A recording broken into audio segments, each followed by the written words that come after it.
ከሁለት ዓመታት መከራና እልቂት በኋላ በመጨረሻም ጋዛ እፎይታ አግኝታለች። እስራኤልና ሐማስ የደረሱበትን የተኩስ አቁም ስምምነት ተከትሎ ለሁለት ዓመታት ያህል የተካሄደው የጋዛው ጦርነት ትራምፕ ባዘጋጁት ባለ 20 ነጥብ ስምምነት ሰነድ እንዲቋጭ ሆኗል።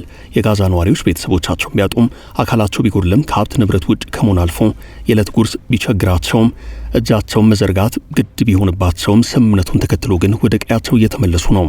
It must be a terrible journey, up to 20 miles on foot for thousands of Gaza's Palestinians, deprived by Israel's blockade. በእስራኤልና ሐማስ መካከል የተደረሰውን የመጀመሪያው ዙር የተኩስ አቁም ስምምነት ተከትሎ በሺዎች የሚቆጠሩ ፍልስጤማውያን ወደ ሰሜናዊ ጋዛ እየተመለሱ ነው። Tens of thousands of displaced Palestinians make their way back home as the Al-Rashid Coastal Road reopens. ሆኖም ወደ ቀያቸው የተመለሱ ፍልስጤማውያን ቤት ንብረት አልባ በመሆናቸው ከዚህ በኋላ ከባድ ፈተና እንደሚገጥማቸው ነው የሚጠበቀው። ህንጻዎች ፈራርሰዋል፣ አገልግሎት ሰጪ ተቋማት ወድመዋል፣ እንደ ኤሌክትሪክና ውሃ ያሉ መሰረታዊ የሚባሉ አቅርቦቶች ተቋርጠዋል። የተኩስ አቁም ስምምነቱ አርብ ማለዳ ተግባራዊ ከሆነ በኋላ የእስራኤል ጦር ሰራዊቱን በከፊል ከጋዛ አስወጥቷል። ፍልስጤማውያኑ ወደ ቀያቸው እየተመለሱ ያሉት የእስራኤል ጦር በመጀመሪያው ምዕራፍ ሰራዊቱን ከስፍራው ለማስወጣት ያደረገውን እንቅስቃሴ ማጠናቀቁን ተከትሎ ነው። የተኩስ አቁም ስምምነቱ መተግበር ከፍተኛ መጠን ያለው የሰብአዊ እርዳታ ወደ ጋዛ እንዲጓጓዝ አስችሏል። የመጀመሪያው ዙር በተባለው በዚህ የተኩስ አቁም ስምምነት ሐማስ በሕይወት የሚገኙት 20 የእስራኤል ዜጎችን በ72 ሰዓታት ውስጥ ይለቃል ተብሎ ይጠበቃል። እስራኤል በአንጻሩ በእስር ላይ የሚገኙ 250 ፍልስጤማውያንን እንደምትለቅ ነው ቢቢሲ ዘገበው። በእስራኤልና ሐማስ መካከል ያለውን ግጭት እንዲቆም በአሜሪካ የቀረበው የሰላም ስምምነት በብዙ ሀገራት ድጋፍ አግኝቷል። አሁን ወደ ወደመችው ጋዛ እየተመለሱ ያሉት ፍልስጤማውያን ከሁለት ዓመታት እልቂት የተረፉ ናቸው። ባለፉት 2 ዓመታት እስራኤል በጋዛ ባካሄደችው መጠነ ሰፊ ጥቃት 67000 ገደማ ፍልስጤማውያን ተገድለዋል። ከነዚህ ውስጥ ከ18000 በላይ የሚሆኑት ህፃናት ናቸው። ሐማስ ባደረሰው ጥቃት 1200 ሰዎችን ከገደለ በኋላ እስራኤል በጋዛ በከፈተችው ወረራ በሁለት ዓመታት ውስጥ የተመድ መርማሪ አካል እስራኤል በጋዛ የዘር ጭፍጨፋ ፈጽማለች ሲል መውቀሱ አይዘነጋም። በዚህም የእስራኤሉ ጠቅላይ ሚኒስትር ቤንያሚን ኔታንያሁና ባለስልጣናቶቻቸው በዓለም አቀፉ የወንጀል ፍርድ ቤት አይሲሲ አማካይነት የእስር ማዘዣ እስኪወጣባቸው ድረስ ጉዳዩ መነጋገሪያ ነበረ።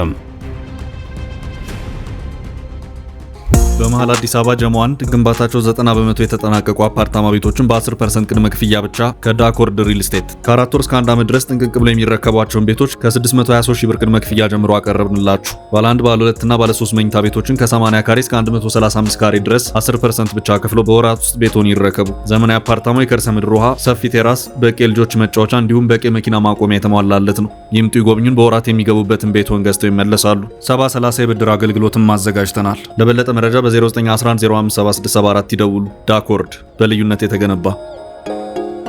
ሰሞኑን የተኩስ አቁም ስምምነቱን ተከትሎ ከሐማስ ወታደራዊ ብርጌድ የተሰጠ መግለጫ በሚል ያወጣው መልእክት ያስተላለፈው መልእክት አለም። ይኸው መግለጫ በህዝባችን ላይ የሚደረገውን የዘር ማጥፋት ፍጅት ለማስቆም በሸርም አልሼክ የተደረገውን ስምምነት አስመልክቶ በሐማስና በፍልስጤም ተዋጊ ኃይላት መካከል በፍልስጤም ተቋሚ ኃይላት መካከል ኃላፊነት ከተሞላበት ውይይት በኋላ የእስራኤል ጦር ጋዛን ለቆ እንዲወጣ እንዲሁም ሰብአዊ እርዳታ ወደ እኛ እንዲገባ የእስረኛ ልውውጥ እንዲደረግ ተስማምተናል ይላል መግለጫው። አክል አድርጎም የካታር የግብጽና የቱርክ ወንድማማቾች ያደርጉትን ጥረት እናደንቃለን። ጦርነቱን ወደ ፍጻሜ ለማምጣትና የእስራኤልንም ጦር ከጋዛ ሰርጥ ሙሉ ለሙሉ ለማስወጣት በአሜሪካው ፕሬዝዳንት ዶናልድ ትራምፕ የሚደረገውን ጥረት እንዲሁ እናደንቃለን ሲል ምስጋናውን ገልጧል። ለስምምነቱ ዋስትናና ኃላፊነት እየወሰዱ ትራምፕ የአረብና እስላማዊ ሀገራት እንዲሁም ዓለም አቀፍ ተቋማት እስራኤል የስምምነቱን ይዘቶች ያለምንም መጓተት ሙሉ ለሙሉ ገቢር እንድታደርግ ግፊታቸውን በማሳደር ሂደት እንዲቀጥሉ እናሳስባለን ብሏል መግለጫው። ሐማስ በዚሁ መግለጫው በጋዛ ሰርጥ፣ በኢየሩሳሌም፣ በዌስት ባንክ በሀገር ውስጥም ሆነ ከሀገር ውጭ ያላችሁ ህዝቦቻችን ወደር የለሽ ጀግንነትና ክብር ላሳያችሁ፣ የወረራውን እቅድ ላከሸፋችሁ፣ መብቶቻችሁን ለማስከበር ለተጋፈጣችሁ ሁሉ አክብሮታዊ ምስጋናችን በያላችሁበት ይድረሳችሁ ይላል። እነዚህ የገዘፉ መስዋዕትነቶች፣ የጸኑ አቋሞቻችሁ እስራኤልን የግዳጅ አገዛዝና የማፈናቀል እቅድ አጨናቅፈውታል ይላል መግለጫው። የህዝባችን መስዋዕትነት ከንቱ እንደማይሆን ለቃል ኪዳናችን ታማኝ ሆነን እንቀጥላለን፣ ይህንንም ለማሳወቅ እንወዳለን ብሏል። አሁን ባለው ሁናቴ ጋዛ እንዳትሆን ሆናለች። ያቺን ከተማ ለነዋሪዎቿ ምቹ ለማድረግ በርካታ ቢሊዮን ዶላሮች ያስፈልጋሉ። ሌላው ቢቀር ፍርስራሹን ለማንሳት በራሱ የሚጠይቀው ወጪ ቀላል አይደለም። ለዚህም ሲባል ጋዛ ዓለም አቀፍ የገንዘብ መዋጮ የሚያስተባብር አንድ ራሱን የቻለ ግብረ ኃይል ወይንም ታስክ ፎርስ ያስፈልጋታል ተብሏል። ለጊዜው የበርካቶች ትኩረት ያለው ሁለት መሰረታዊ ነጥቦች ላይ ነው። አንደኛው የተገኘው የሰላም ቀዳዳም ማስፋትና ማጽናቱ ላይ ያለ ሲሆን፣ ሌላኛው ደግሞ የጋዛ ነዋሪዎች በህይወት የሚቆዩበትን የነፍስ አድን እርዳታ የሚያገኙበትን መንገድ ማጠናከር ነው። የተኩስ አቁም ስምምነቱን ተከትሎ የዚሁ ስምምነት ዋና ተዋናይ የሆኑት ፕሬዚደንት ዶናልድ ትራምፕ ወደ እስራኤል እንዲሁም ወደ ግብጽ የሚያመሩ መሆናቸውን ከዋይት ሃውስ የወጣው መረጃ አመላክቷል። ትራምፕ በነገው ዕለት በእስራኤል ተገኝተው በመነጋገር ከዛም ከዋይት ሃውስ የወጣው መግለጫ እንደሚያሳየው ከሆነ ወደ ግብጽ ጭምር አምርተው እንደሚነጋገሩበት ታውቋል። በሐማስ እስራኤል ስምምነት ትልቅ እፎይታ ካገኙት ሀገራት መካከል ግብጽ ቀዳሚዋ ናት። ግብጽ እስራኤልንም እንዲሁም ጋዛን የምትዋሰን ሀገር ናት።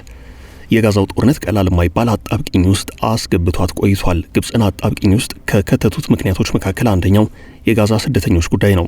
እስራኤል ለ2 ዓመታት ያካሄደችው መጠነ ሰፊ የጋዛ ጥቃት ተከትሎ መሄጃ ያጡ በርካታ ፍልስጤማውያን የነበራቸው አማራጭ የግብጽን የራፋ ኬላ በማቋረጥ ወደ ግብጽ መግባት የነበረ ሲሆን ግብጽ ይህንን አልፈቀደችም። ከነበረው ጥቃት አንጻር በሚሊዮን የሚቆጠሩ ፍልስጤማውያን የራፋን ኬላ አቋርጠው ወደ ግብጽ ሊገቡ ይችላሉ የሚለው ከፍ ያለ ስጋት ያደረባት ግብጽ ጦርነቱ እንዲቆም ብዙ ጥራለች።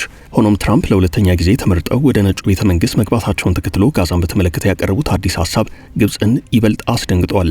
ትራምፕ በጊዜው በሰጡት መግለጫ መላ የጋዛ ነዋሪዎች ከጋዛ ለቀው መውጣት አለባቸው፣ አሜሪካም አካባቢውን ታለሟለች ብለዋል።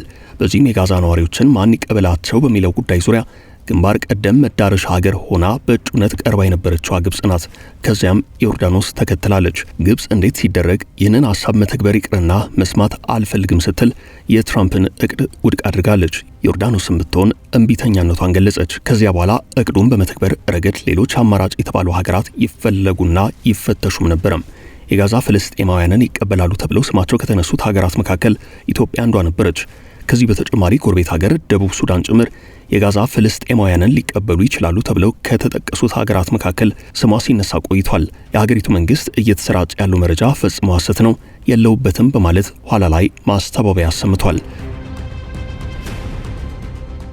ያም ሆኖ የትኛውም ሀገር የጋዛ ፍልስጤማውያንን ለመቀበል ፈቃደኛ ባልሆነበት ሁኔታ እስራኤል በጋዛ ላይ የምትወስደው እርምጃ ተስፋፍቶ ቀጥሎ ነበርም።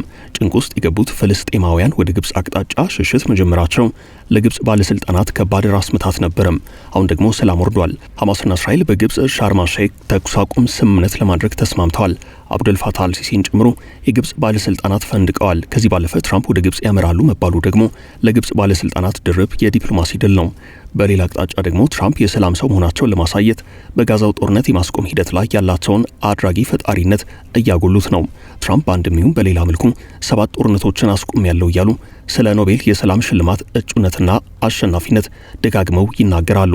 ሆኖም በመጨረሻ የ2025ቱ የኖቤል የሰላም ተሸላሚን ይፋ ያደረገው የኖቤል ኮሚቴ ቬንዙዌላዊቷ የተቃውሞ ፖለቲካ መሪ ማሪያ ኮሪና ማቻዶ የ2025 የኖቤል የሰላም ሽልማት አሸናፊ ሆና መመረጧን ይፋ አድርጓል። ትራምፕ በዚህ ደስተኛ አለመሆናቸው ታውቋል። በተለይ የእስራኤል ጋዛን ጉዳይ ቀጥ አድርጌ ወደ ሰላም መስመር አስገብቻለሁ በሚል ተጨማሪ ነጥብ ለማስቆጠር ብዙ ጥረዋል። ነገር ግን አልሆነላቸውም። ያም ሆኖ ትራምፕ ነገም ሌላ ቀን ነው፣ ያለፈው አልፏል፣ የኔ የሰላም ሐዋርያነት ከሽልማት ጋር የተያዘ አይደለም፣ አሁንም ቢሆን በነበረው ሰላምን የማስፈን ጥረቴን እቀጥላለሁ፣ ይህ በሚገባ ይታወቅልኝ ብለዋል። ተንታኞች እንደሚናገሩት በእስራኤል ጋዛ ጉዳይ ትራምፕ የእስራኤል ጠበቃ ሆነው ታዩ እንጂ ፍትሃዊ ወይንም ፌር የሚባለውን ጨዋታ አልተጫወቱም። እናም ሰላም መጣ ከሚለው በላይ በዚህ ሂደት ውስጥ የነበሩት ሁናቴዎች ምን ነበሩ በማለት ወደ ኋላ ሄደው ነገሮችን መፈተሽ ያስፈልጋል። ታሪኩ ሲፈተሽ እስራኤልን በተመለከተ ትራምፕ በስልጣን ዘመናቸው የወሰዷቸው እርምጃዎች በሙሉ ፍጹም ወደ እስራኤል ያደሉ ነበሩ። የተወሰኑትን 1-2 ብሎ መጥቀስ እውነታውን ያመላክታል። ትራምፕ በመጀመሪያው የፕሬዝደንትነት የስልጣን ዘመናቸው በእስራኤል የሚገኘውን የአሜሪካንን ኤምባሲ ከቴል አቪቭ ወደ ኢየሩሳሌም አዛውረዋል። ኢየሩሳሌም በፍልስጤማውያንና በእስራኤል በኩል የይገባኛል ጥያቄ የሚነሳባት ናት። ፍልስጤም ማለት ጋዛና ዌስት ባንክ የተባሉ 2 ግዛቶች ውጤት ናት። እስራኤል በጋዛ ጥቃት ስትሰነዝር፣ በሌላ አቅጣጫ ደግሞ በዌስት ባንክ የራሷን ዜጎች ታሰፍራለች። ይኸው የዌስት ባንክ ሰፈራ በራሳቸው በፍልስጤማውያንና በሌላው ዓለም አቀፍ ማህበረሰብ በእጅጉ እየተወገዘ ነው። ሆኖም ትራምፕ በስልጣን ዘመናቸው በዓለም አቀፍ ሕግ መሰረት በዌስት ባንክ ያለውን የእስራኤል ሰፈራ ሕገ ወጥ ነው የሚለውን የአሜሪካን አቋም እንዲቀየር ያደርጉ መሪ ናቸው። እስራኤል በሰኔ ወር በኢራን ላይ የአየር ጥቃት ጀመረች። ትራምፕ የአሜሪካንን ቦምብ ጣይ ጄቶች በማሰማራት የአገሪቱን የኒውክሌር ማበልጸጊያ ተቋማት ደበደቡ። እነዚህን ሁናቴዎች ደምረውና ቀንሰው ከቀሪ ወጪ ያለውን የፖለቲካ ትርፍ የሚያሰሉ አስተያየት ሰጪዎች ትራምፕ አሁን በጋዛ መጣሁት ያሉትን ሰላም በዜሮ ሲያባዙት ይታያሉ። ሌሎች ደግሞ ምንም ይሁን ምን ይህንን የጋዛን ጥቃት ለአንድ ሰዓትም ማስቆም አንዲትን ነፍስ መታደግ ስለሆነ እንዲህ በቀላሉ ሊጣጣል አይገባውም ሲሉ ይሞግታሉ።